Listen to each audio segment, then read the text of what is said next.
Welcome to Evolutionary Men. I'm your host, Jason Lang. Let's get started.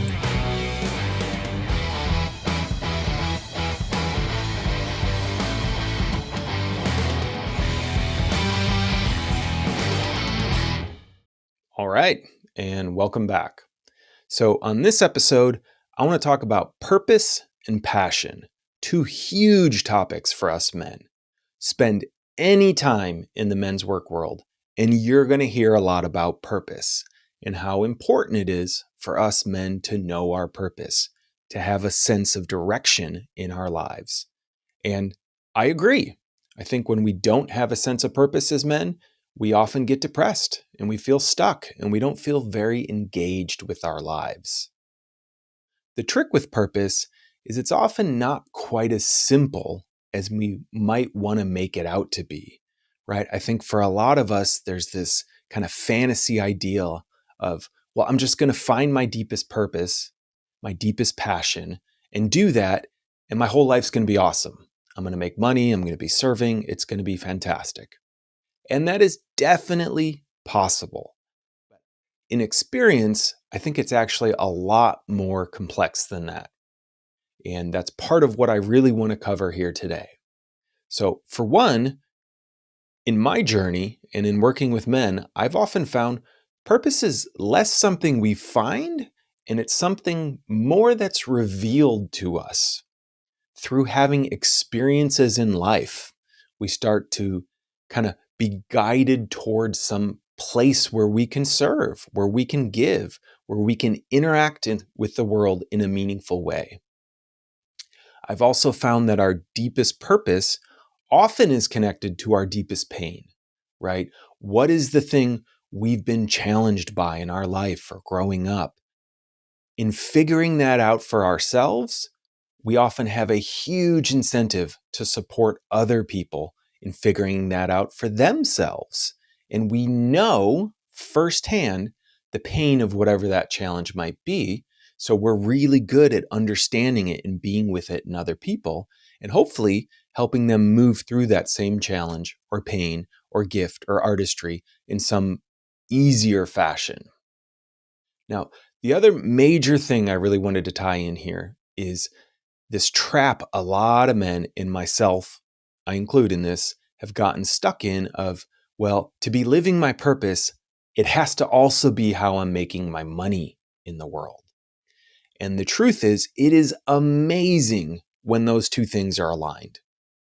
But it's also not necessary, and it's not really required to have that level of fulfillment. And oftentimes what I found is the most painful place to be in for men, it certainly was for me, was when I was doing work I knew wasn't my deepest purpose. I wasn't fully expressed. I wasn't being fully used in the ways I thought I could be to serve the planet, to serve the world, to serve my relationships. And at the same time, I didn't know what I wanted to do. I didn't know what my purpose or my passion was. So I felt very stuck in something that felt like a dead end, and I didn't know where to go. Now, one of the big shifts that happened for me was as I realized more and more the work I wanted to do, right? Working with men, transforming men, starting men's groups, etc., a path started to become visible to me. And the trick is, I made a mistake that sometimes a lot of guys I work with make a mistake around. I burned all the bridges to my previous work, and I went all the way in. I dove headfirst into the water.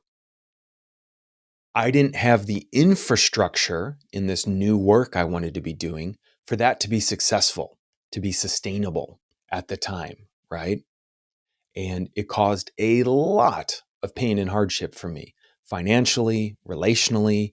It was one of the most stressful times of my life.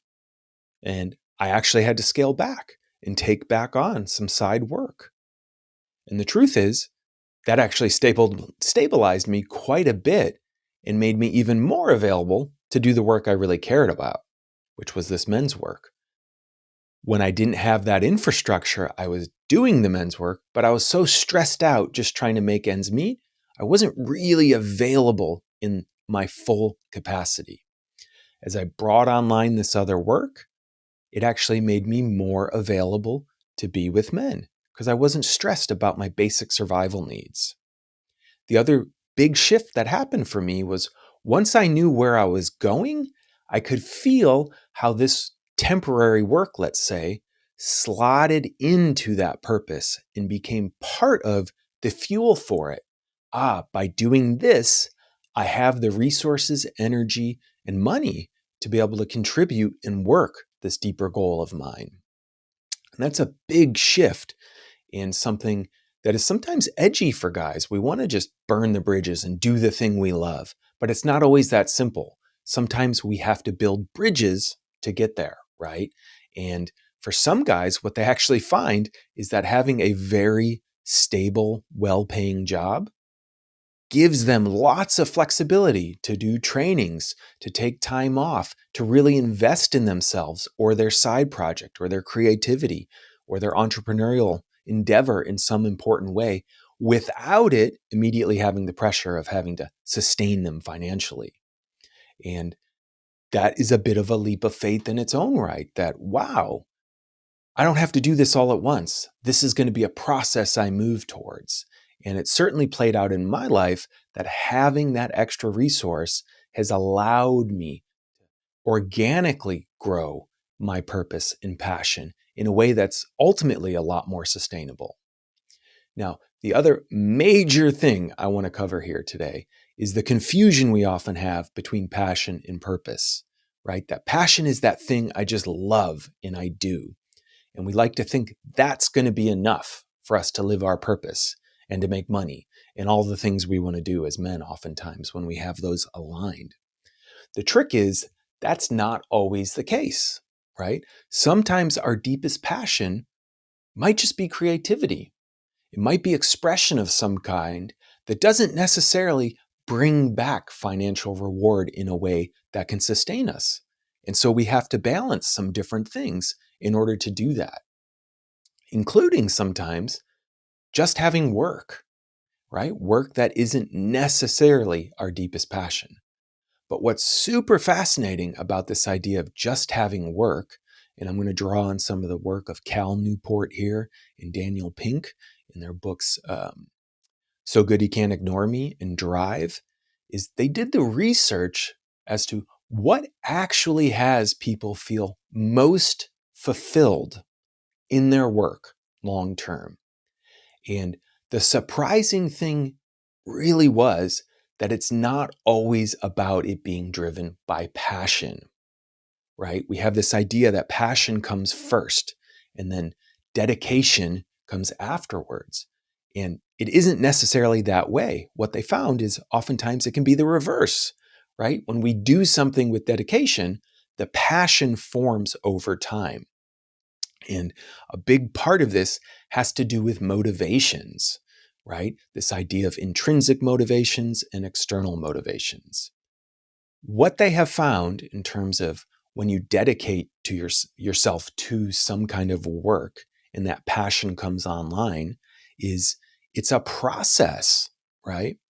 And this involves four key things that lead to fulfilling work.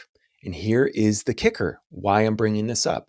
It doesn't have to be your deepest purpose per se for you to get fulfillment and deep engagement out of your work. The first attribute they found out of meaningful work that leads to fulfillment had to do with this idea of autonomy, right? So that's our ability to feel like we're self-directed in our work, not necessarily with having someone behind our back telling us what to do in each and every moment. It's I get to choose kind of where to put my attention and what to focus on. And I think a lot of the move to work from home is actually related to this. And the results are, so unsurprisingly, we're actually more efficient. People get more done when they are in control of their time. And this autonomy thing is something we can earn in our careers or corporations or 9-to-5s or whatever by having a certain skill set that is indispensable, right? The better we get at our job, the more people trust us to handle that job, and we get more autonomy. And when we have more autonomy, we feel more fulfilled. It's so key. Now, the second thing they found that leads to really fulfilling work is competence and mastery, right? That's the feeling we're getting better at something, right? That I am good at this and I'm getting better at it. I am mastering it. And it's in this space we can often get into flow states, being lost in our work. But the key here is that mastery is often what creates the passion. It's not always the other way around. So by really dedicating ourselves to something, we will become more passionate about it. And this is the realm of kind of the artist, the craftsman, and becoming very subtly aware of what it means to get better at whatever it is we're creating or doing, right? And this becomes less about external feedback, people telling me I'm doing a great job, and it's more about our internal compass, right?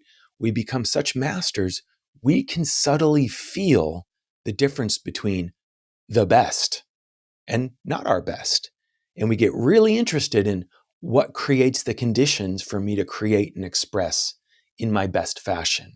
And this idea of we become better and better at something, we become more competent of it. That feeling of competence creates a lot of fulfillment in our lives. So it may not be our deepest passion or purpose, but in becoming masters of it, we will feel a deep passion for it.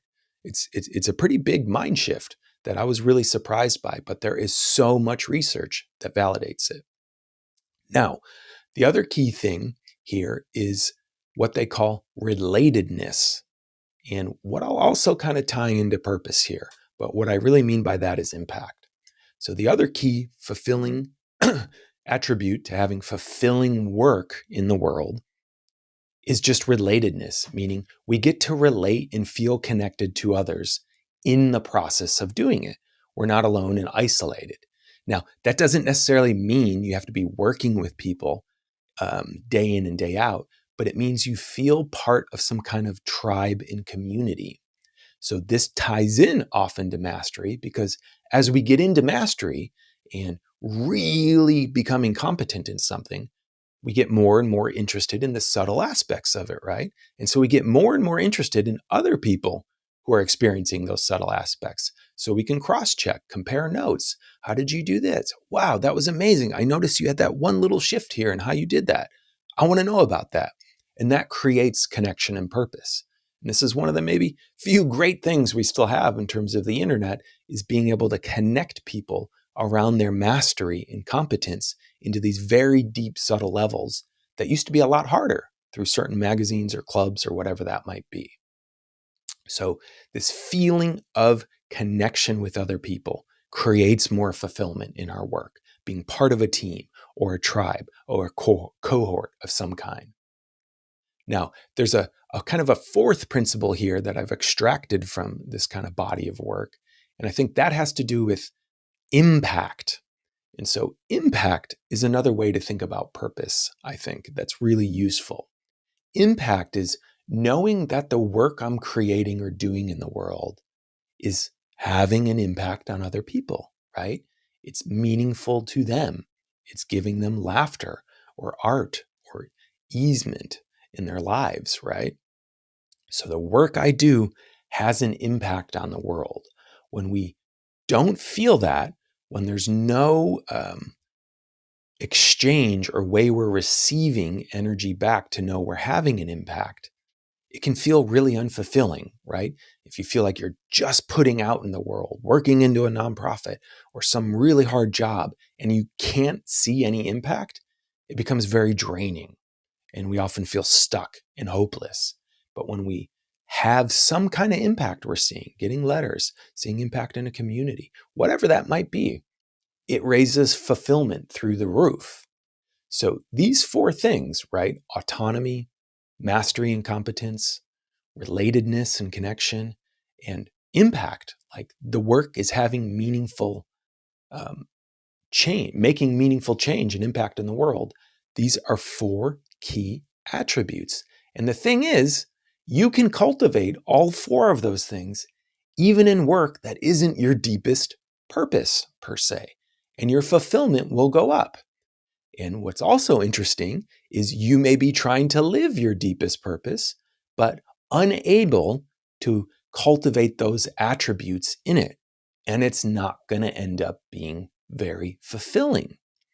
So, purpose and passion are very complex for us men. It's not just as simple as I have to link them together, and only when I'm doing those two things will I feel fulfilled. There's often a lot more gray area and a lot more nuance to this idea of what it means to live with direction and purpose as men. It's more of a process, a windy road that may include many branches, but there's a feeling of I'm moving forward and towards something, right? Competence, mastery, more impact, more connection with other people, and more autonomy and freedom in my ability to put my attention where it needs to be for me to do all of these things better. So even if you're stuck in a dead end job, let's say, you can start to look at how could I cultivate more of these four attributes in my job? Maybe while you're simultaneously building out a path forward for your deepest purpose or some other kind of work you want to step into. It takes a lot of resilience to sometimes have to do both. Ideally, one day it can all come together. But in the process, you don't have to be suffering if you start to think in these terms.